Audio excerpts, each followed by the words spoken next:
On the 24th of March 2022, we launched our annual Meet the Icons dialogue series to enable integrity icons to share their story and what they've learned about what it takes to make government work for people.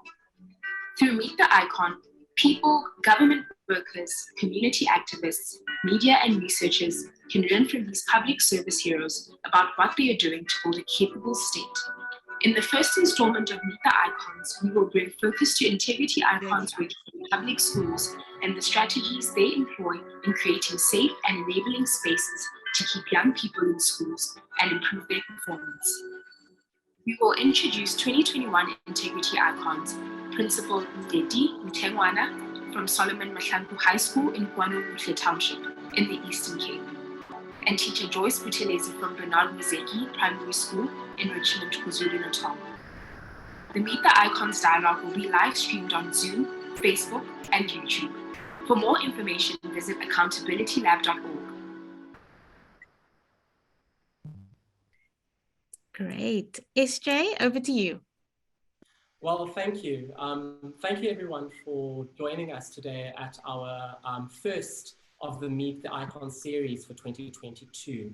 We're delighted to have you here, and most importantly, we're really delighted to have our 2021 icons, Teacher Joyce Buthelezi, who is a primary school teacher in Richmond in KZN, as well as Principal Ndedi Mtengwana, who is the principal of Solomon Mahlangu High School in KwaNobuhle Township in Kariga, what used to be called Uitenhage, in the Eastern Cape. We're also so thrilled to be working in partnership with colleagues at the Zero Dropout campaign, which is a campaign to raise awareness around school dropout, the increasing incidence of school dropout rates in South Africa, as well as to mobilize communities to work together to really start addressing this challenge. Today's Meet the Icon event is special in two ways. Firstly, we're going to be meeting these wonderful icons, wonderful public servants who work in public schools in South Africa, to learn from them what they are doing to build safe and enabling environments in our schools to keep young people in schools in order for them to be able to improve their academic performance and improve their socioeconomic outcomes going forward. Because we do know that there is a direct correlation between one's ability to complete school and one's ability to complete school well and succeed in life's journey as we navigate our way through it as young people becoming in our society. The second the second reason why this is a very special occasion for us is that today we also launch our 2022 Integrity Icon campaign. Integrity Icon is a campaign to name and fame excellent public servants in working in government to make government work for people.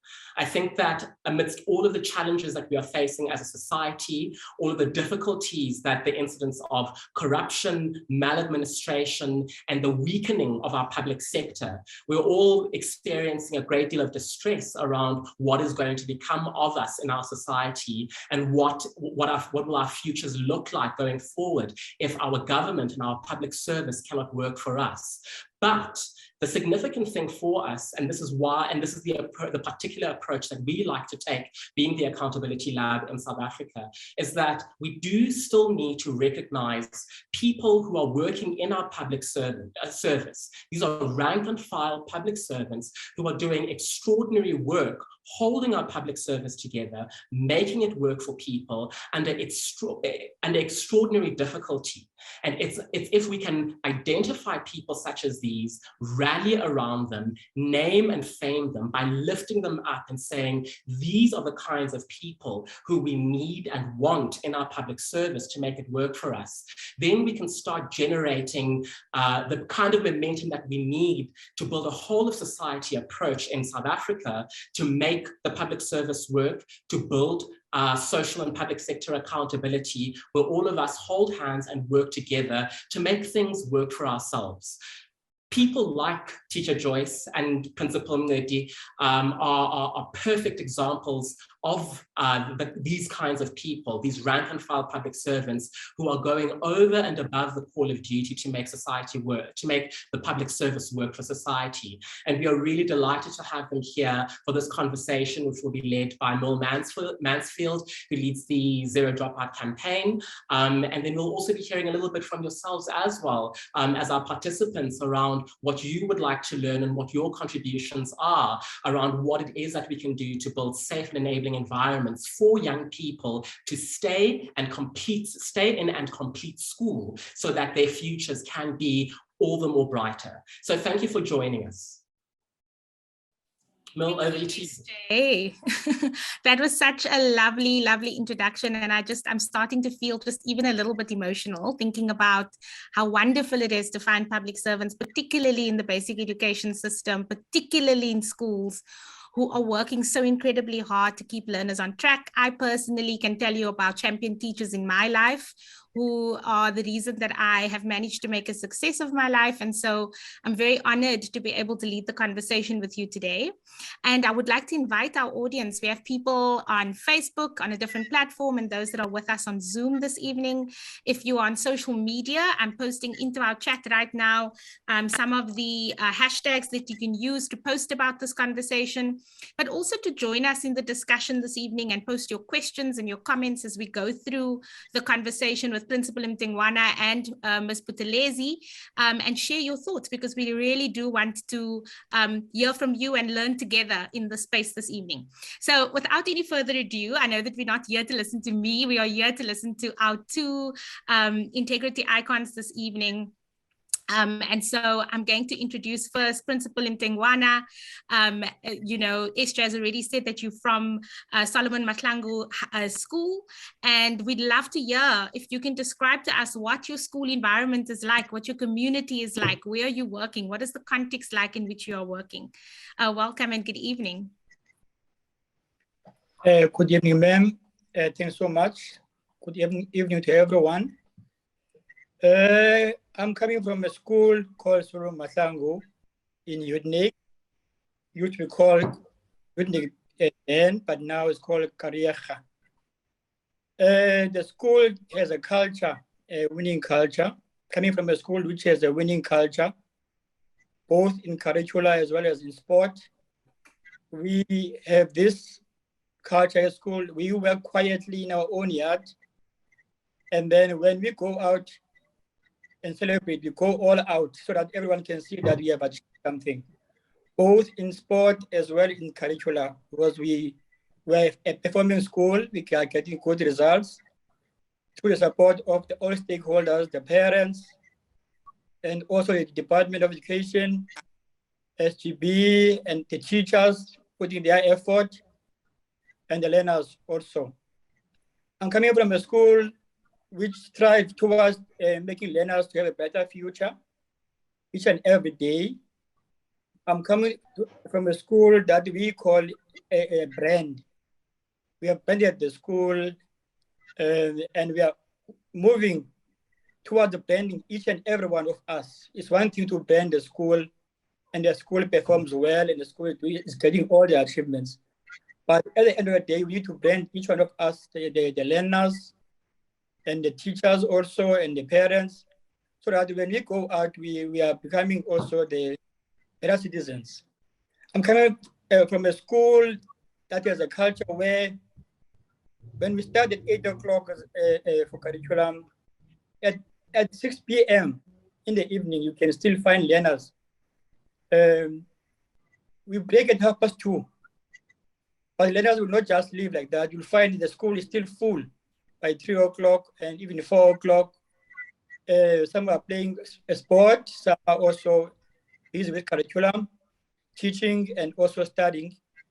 So I'm coming from that kind of a school. I'm coming from a school where a discipline is the foundation, the cornerstone of the school. We sometimes simplify what we have to achieve to our learners and teachers in terms of what we call DASP, where D stands for discipline and A stands for attendance. You have to attend each and every sessions. And also the S stands for submission. We submit all the tasks given to you by teachers, respecting the teachers.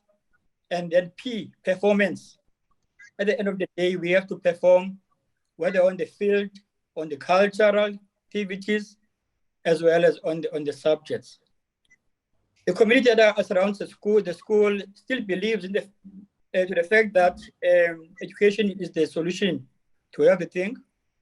They are unemployed, poverty surrounding the community, but they always have hope that their children will one day take them out of poverty. And the school is a better place for to make sure that those dreams are realized. Coming from the community also where they support the school, 70% of the parents, they support the school. And even some of our former learners, they brought their children back to our school. It's like a family school now, where we all run, all the stakeholders, to make sure that we lift the child up in order for a child to have success in the future. I'm coming to the school. The area also is a drug abuse area. So the learners are coming from the area where there is a drug abuse. But as a school, we are not putting our arms to say their families. We are doing something to make sure that they change their mentality and also they become also at the end of the day. That's sort of Mahlangu High School. Fantastic. It just sounds like your school is alive with possibility. You know, when I hear you speaking about the kind of culture, the commitment, the drive that your learners and you are kind of displaying, even in the difficulty of poverty, unemployment, and substance abuse. We're really excited to hear more, Principal Mthengwana, as we go through the conversation. But for now, I'm going to turn to Ms. Buthelezi. And you are in Richmond, KwaZulu-Natal. Can you tell us a little bit about your school, ma'am, and what the community is like where you're working? Thank you, ma'am. Good evening, everyone.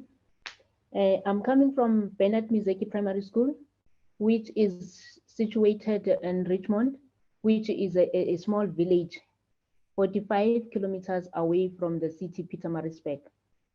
Bernard Mizeki is a small school, but in our school, it's like every day we encourage the learners to follow the Christian ethos, because the school is it's a Christian school where we practice the Christian ethos.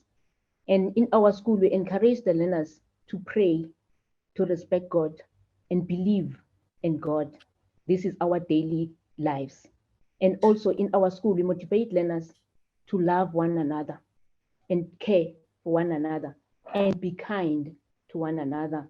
And even the teachers in our school, we also encourage love and support to one another, and also to help each other. And in our school, it's a relaxed school. Even the learners are in a relaxed atmosphere where we cater everybody. We do not discriminate anyone. We love each other. We treat each other as a human being. We see each other as a whole, whereby we support one another. And the environment where the school is situated in Richmond is a poor community, where there is a high rate of unemployment. There is less job opportunity for the community. Most people in Richmond are employed. And also, the school is situated in the center of a village. When the school is situated in the center of a village, I mean that it caters for all race that we came across. And we make sure that our school is a safe space for the children. Thank you. Thank you, Ms. Buthelezi. I can just hear the love with which you talk about the kids and your community and the school, and it's absolutely beautiful. I think that we often think, or we hear often, oh, teachers don't care, schools aren't doing their best. But, I've encountered and I've seen schools and teachers and school leaders that are going above and beyond to support our children in very difficult communities. And here are two examples of what that looks like. Before we continue the discussion, we're going to go into strengthening learner engagement and how we work with learners in our schools, especially in these difficult circumstances. How do we get learners to be committed to this culture? But before we get there, we're going to just talk to you, our audience tonight, about engagement. We'd love to hear from you and hear what your perceptions are on working in schools in South Africa, working as educators. And so we're going to be launching a poll that we'd like you to participate in. And it should be appearing on your screens now. And what you need to do is just click and answer. There's, only 3 questions. It's going to take you a couple of minutes to do. And we really would like to get a sense from you what you think or feel about working in the public education sector and working as an educator. So I'm going to give you a couple of minutes to do that. Our viewers and participants on our Facebook platform are also able to engage in the poll.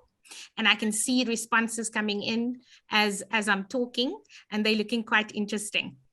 So I think really Principal Mtengwana and Ms. Buthelezi, you are framing for us that you are working in challenging spaces, but what you've managed to do is to get people, your learners, your teachers, committed to the cause of education. Ms. Buthelezi touched on love and care and a nurturing environment. And Principal Mtengwana touched on varying stakeholders participating, having strong discipline and protocols in place. And so I think it's just lovely to hear these different perspectives and see how they come together.